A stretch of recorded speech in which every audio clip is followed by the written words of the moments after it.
Most people want a healthy relationship, but wanting one and building one, those are two very different things. We often know what a good relationship looks like: respect, trust, emotional connection. But very few of us were ever taught how to create those things intentionally. In this video, we're going to talk about 3 essential skills that form the foundation of any strong relationship: insight, mutuality, and emotion regulation. These aren't just ideas, they're evidence-based tools you can start using today to build deeper understanding, healthier conflict resolution, and lasting emotional connection. Let's take the first step on your relationship pathway. When we talk about insight in relationships, we're not just talking about general self-awareness. We're talking about a very specific kind of emotional understanding, the ability to reflect on your thoughts, feelings, and behaviors, and recognize how they affect your relationship dynamics. Insight is what allows you to step back from the heat of the moment and ask yourself, what's really going on here? Not just with your partner, but with you. Insight means becoming a curious observer of your own emotional world. Why do you get anxious when they don't text back right away? Why do you shut down when conflict arises? These aren't just habits. They are often rooted in past experiences, early attachments, or patterns we've unknowingly repeated over the years. And here's the truth: you cannot change what you're not willing to observe. The purpose of insight is not to blame, but to understand, because understanding leads to intentional action. Let's take a simple example. Imagine you find yourself often needing constant reassurance in your relationship. You might interpret your partner's silence as disinterest or even rejection.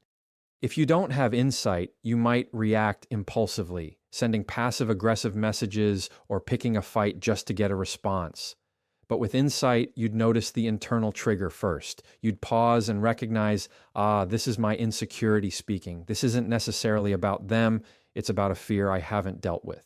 That awareness in the moment is emotional power. It gives you a choice. What makes insight such a foundational skill is that it transforms reaction into reflection. You begin to understand what stories you're telling yourself, what emotional baggage you're carrying, and how your perceptions may be shaping the way you relate to others. More importantly, it allows you to take responsibility, not for everything in the relationship, but for your part in it. Insight says, I'm not perfect, and I'm willing to look at myself honestly. That level of maturity changes everything. Now, it's important to remember, insight is not a destination, it's a practice. You don't become insightful overnight. It takes intentional time and space to reflect, to ask the hard questions, and to sit with your emotions long enough to understand them. Journaling, therapy, mindfulness, these are powerful tools that can help. But the simplest way to start? Just pause before reacting. Ask yourself, what am I feeling right now and why? That one moment of stillness creates room for clarity. Insight also helps you understand your relationship patterns over time. Do you notice you always get defensive during conflict, or that you struggle to express your needs directly? These patterns didn't appear overnight, and they won't disappear overnight either. But insight turns them from unconscious habits into conscious choices. When you know your triggers, your emotional blind spots, and your relational needs, you can communicate more clearly and compassionately with your partner. You stop repeating cycles and start rewriting your story. In the end, insight is what opens the door to everything else in a healthy relationship. Without it, we react blindly, blame easily, and miss opportunities for connection. With it, we become emotionally present, more self-aware, and capable of change. As Jefferson Fisher might say, when you own your emotional patterns, you stop letting them own you. And that ownership, that awareness, is the first true step toward building a relationship that is not only healthy, but also healing. At the heart of every thriving romantic relationship is a principle called mutuality. It's a simple idea, but often misunderstood. Mutuality means that both partners matter equally. Their thoughts, feelings, needs, boundaries, and dreams are treated with shared importance. In a mutually healthy relationship, decisions are not made for one person, but with both people in mind.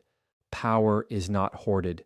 Voices are not silenced. There is balance, not perfection, but balance. We often enter relationships with the unconscious expectation that our partner should meet our needs or change to fit our expectations. But mutuality requires something deeper. It asks, can I see my partner as a whole person with needs and experiences that are just as valid as mine? Can I give without keeping score? Can I express myself without dominating the conversation? Mutuality is not about agreement all the time. It's about respecting the right to differ while staying emotionally connected. One of the clearest signs of mutuality in action is how two people navigate conflict. In a one-sided relationship, conflict becomes a battle. One person pushes while the other shuts down, or both escalate without hearing each other. In contrast, mutuality transforms conflict into dialogue. Instead of reacting with blame, both partners ask, what does my partner need right now? And how can I express my own needs without hurting them? That kind of mindset opens the door to empathy, not ego. But mutuality isn't passive. It doesn't mean always giving in or avoiding confrontation. It means showing up with emotional generosity and healthy boundaries, knowing when to give and when to hold your ground with kindness. It's the ability to say, I hear you, and I also need to be heard. This is especially important when navigating differences in attachment styles, communication preferences, or personal values. Mutuality doesn't erase those differences. It honors them and seeks common ground. In day-to-day life, mutuality shows up in small, often unnoticed ways. Asking, how was your day? And genuinely listening. Making space for your partner's emotions even when you're tired or triggered. Being willing to compromise on things that matter to them, even if they don't matter to you. These micro moments of emotional consideration build a sense of safety and trust over time. And when both people offer that kind of care, the relationship becomes a space of shared emotional responsibility, not emotional labor for one person alone. It's also important to note that mutuality is not always perfectly balanced at every moment. Life happens. One partner might be going through a difficult time and need more support. Mutuality doesn't mean 50-50 every day. It means showing up with a spirit of fairness, knowing that the balance can shift as long as both partners are committed to the relationship's emotional integrity. When mutuality is the foundation, those imbalances are temporary, not structural. Ultimately, mutuality turns a relationship into a collaborative process. It teaches both partners to ask not just, what do I need, but also, what do we need to thrive together? It bridges the space between autonomy and connection, between self-care and shared care. It creates a dynamic where both people are empowered to grow, not in competition, but in partnership. To borrow the voice of Jefferson Fisher, when both voices are heard, both hearts feel safe. Mutuality is that shared voice, the agreement, spoken or unspoken, that we will care for this relationship together, that we will listen, that we will lead with respect, and that we will grow not at each other's expense, but in each other's presence. The third essential skill for building a healthy romantic relationship is emotion regulation, the ability to manage your emotional responses, especially in moments of stress, conflict, or vulnerability. Emotion regulation doesn't mean suppressing your feelings or pretending to be unaffected. It means being aware of your emotional state, understanding its source, and responding in a way that aligns with your values and intentions rather than your temporary impulses. In relationships, it is often not our emotions that cause damage. It's our reactions to those emotions. Anger isn't inherently destructive, but shouting, withdrawing, or blaming in anger can erode trust and safety. Sadness isn't dangerous, but emotional shutdown or passive aggression in response to it can create confusion and distance. When we allow our feelings to dictate our behavior without reflection, we hand over control to the moment, and that moment often speaks louder than we intend. Emotion regulation begins with recognition. Can you name what you're feeling? Frustrated, anxious, disappointed, overwhelmed, without judgment.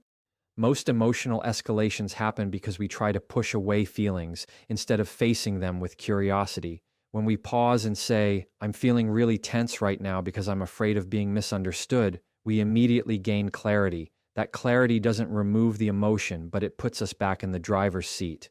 We stop reacting at our partner and start responding with intention. Jefferson Fisher often speaks of emotional regulation as the act of choosing calm when chaos is an option, and this is especially important in conflict. Relationships are not tested by whether or not conflict occurs. They're tested by how that conflict is handled. Do we scream to be heard, or do we slow down to listen? Do we escalate, or do we pause? Regulating your emotional state during conflict allows space for dialogue, not destruction. And when both partners practice this skill, even hard conversations become opportunities for connection, not casualties. A practical way to build this skill is through micro pauses. When emotions begin to rise, your heart races, your jaw tightens, your voice sharpens, pause, breathe. Ask yourself, is what I'm about to say helpful or harmful? That 3-second check-in can prevent an unnecessary argument, a defensive spiral, or a hurtful comment that takes days to repair.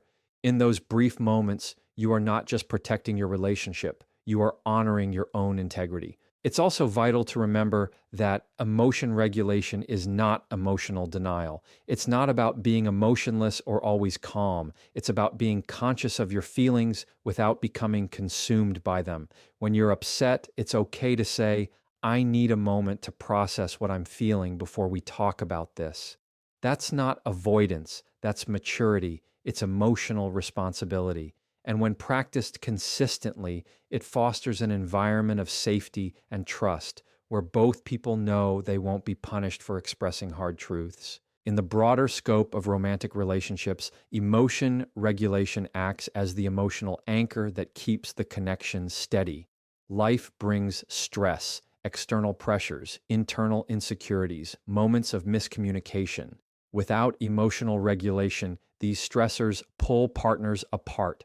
With it, they become moments to lean in, to regulate first and respond second. Over time, couples who master this skill build resilient relationships, not because they avoid emotion, but because they handle it with grace. As Jefferson Fisher might say, just because an emotion visits doesn't mean it gets to redecorate the house. Emotion regulation gives you the power to feel deeply without losing direction. It is a sign of inner strength, not weakness. And in a romantic relationship, it is the bridge between emotional honesty and emotional safety. At the core of every fulfilling romantic relationship lies a simple but powerful principle: emotional safety. Without it, no amount of communication techniques, conflict strategies, or insight will sustain a bond. Emotional safety is what allows two people to be fully seen, fully heard, and fully accepted without fear of ridicule, rejection, or retaliation. It is the invisible foundation that holds everything else in place. When a person feels emotionally safe, they can express their fears, needs, mistakes, and even shame, knowing they won't be mocked or dismissed. Safety isn't about the absence of disagreement, it's about the presence of trust. You can tell a relationship lacks emotional safety when people walk on eggshells, hide parts of themselves, or constantly anticipate being judged. Conversely, when emotional safety exists, partners can bring their authentic selves to the table and grow together from that space of mutual respect. Creating emotional safety begins with how we respond to vulnerability. When your partner shares something difficult, perhaps an insecurity, a past wound, or a moment of regret, your reaction shapes whether they'll ever feel safe sharing again. Do you listen with presence or do you interrupt? Do you validate or minimize? Jefferson Fisher often emphasizes the power of holding space, that is, resisting the urge to fix, correct, or react defensively. Instead, you simply sit with their truth and say, "Thank you for trusting me with that." But emotional safety is not only built in moments of deep vulnerability. It's also cultivated in the everyday interactions that send a clear message: you matter here. This includes honoring boundaries, speaking kindly during disagreements, apologizing when wrong, and consistently showing up. These small gestures accumulate into emotional evidence. They tell your partner, you don't have to be perfect to be loved here. You just have to be real. One of the most overlooked threats to emotional safety is emotional invalidation. This happens when someone's feelings are brushed off as dramatic, irrational, or inconvenient.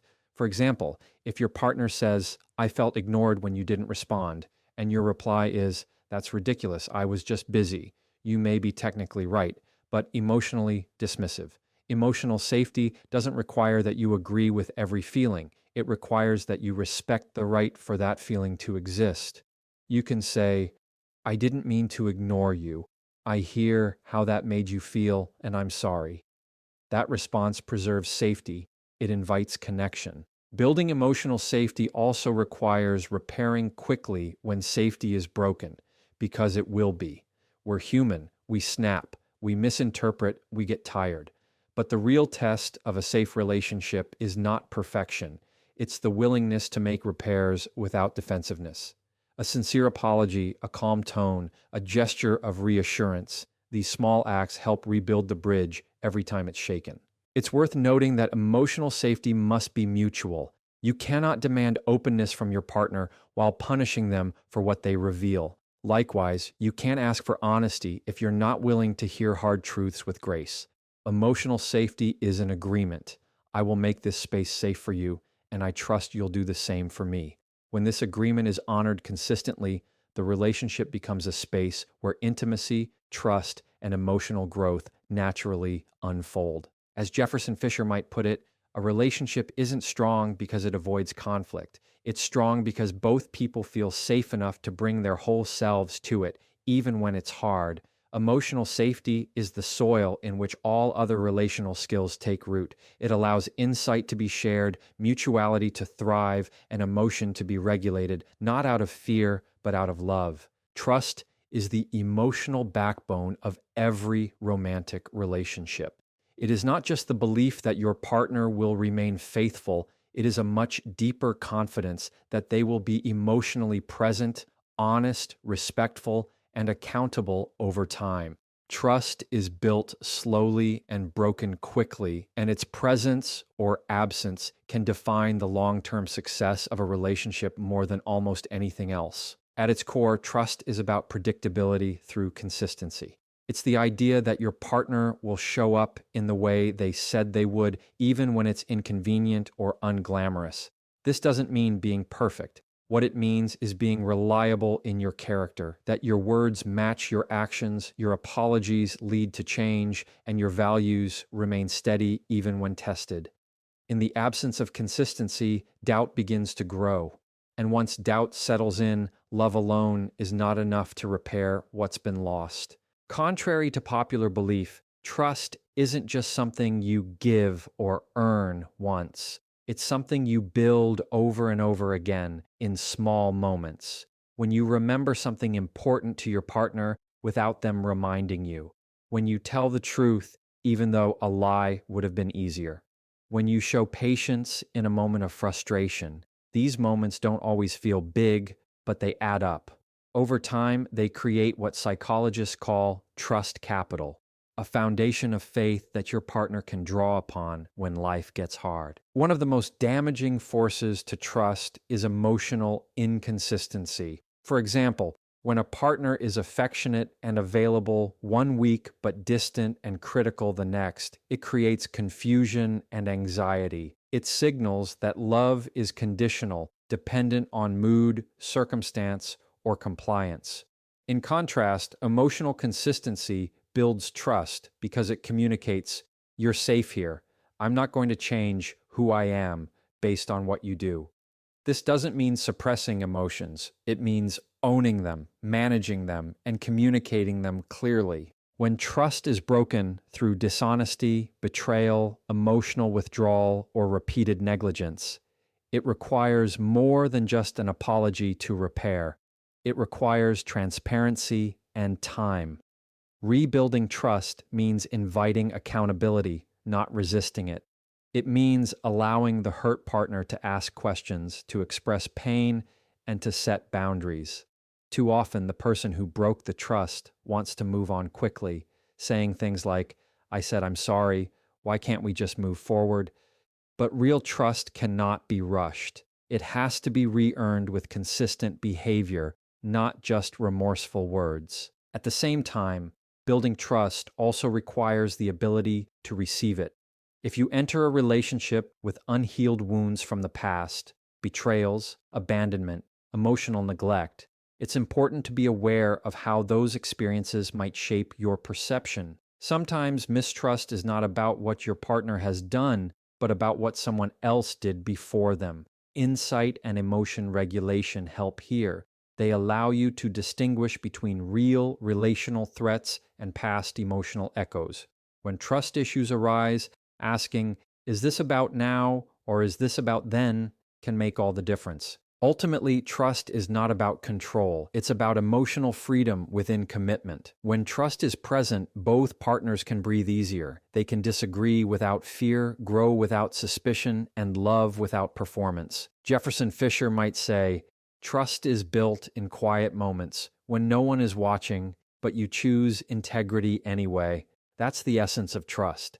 It's not just about whether your partner is trustworthy. It's about whether you are committed to becoming trustworthy yourself every single day. Healthy romantic relationships are not built by losing yourself in another person. They are built through connection with distinction, the ability to be emotionally close while still maintaining your own identity, needs, and values. That's where boundaries come in. Boundaries are not barriers, they're bridges. They are the guidelines we create to protect our emotional, physical, and mental space, not to push love away, but to help love grow in the right conditions. Too often, boundaries are misunderstood. People assume they are selfish or rigid, when in reality, they are acts of self-respect and relational clarity. A healthy boundary says, "This is what I need to feel safe and valued." It doesn't demand compliance, it invites cooperation. Without boundaries, resentment builds, communication breaks down, and emotional enmeshment takes over. With boundaries, both partners are free to show up honestly, without fear of overextension, manipulation, or emotional confusion.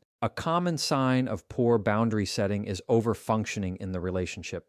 Sacrificing your needs to keep the peace, saying yes when you mean no, or staying silent to avoid conflict.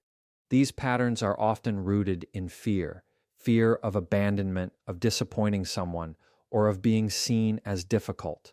But people-pleasing is not love. It's anxiety dressed as agreement. Boundaries break that cycle. They allow you to say, "I matter here too. My needs are valid, even if they create tension." Jefferson Fisher often reminds us that boundaries are not about control, they're about clarity. You can't expect your partner to honor limits you never voiced. Clear boundaries might sound like, "I need time to cool down before we talk about this. I'm not comfortable with yelling. Let's take a break and revisit this calmly. I'm happy to support you, but I also need time for my own responsibilities." These statements don't create distance. They create structure, allowing the relationship to function with emotional safety and mutual respect. It's also important to understand that boundaries go both ways. It's not just about what you need, it's also about being willing to honor what your partner needs. If they say, "I need space to process my thoughts before we continue," respect that. It's not rejection, it's regulation. If they set a limit around a past wound or emotional trigger, take it seriously. Boundaries are not meant to be tested or pushed. They are meant to be respected, and in doing so, we protect the relationship, not just the individual. Another misconception is that setting a boundary will always lead to conflict. The truth is, unspoken expectations cause far more conflict than clear boundaries ever will. When you avoid setting boundaries, issues go underground. Resentment brews. Eventually, it erupts, not because the other person is inherently inconsiderate, but because you didn't give them the map to your emotional world. Boundaries are that map. They say, "Here's how to love me well." And when given clearly, calmly, and without ultimatums, they make love easier, not harder. Ultimately, boundaries are acts of love for yourself and your relationship. They allow each partner to thrive as an individual while staying deeply connected as a couple. They promote mutual responsibility, clear communication, and sustainable emotional investment. Jefferson Fisher might say, "Boundaries don't push people away. They show people where to stand so they don't step on what matters to you. And when both people stand within those lines with respect, compassion, and commitment, the relationship doesn't feel restricted. It feels safe.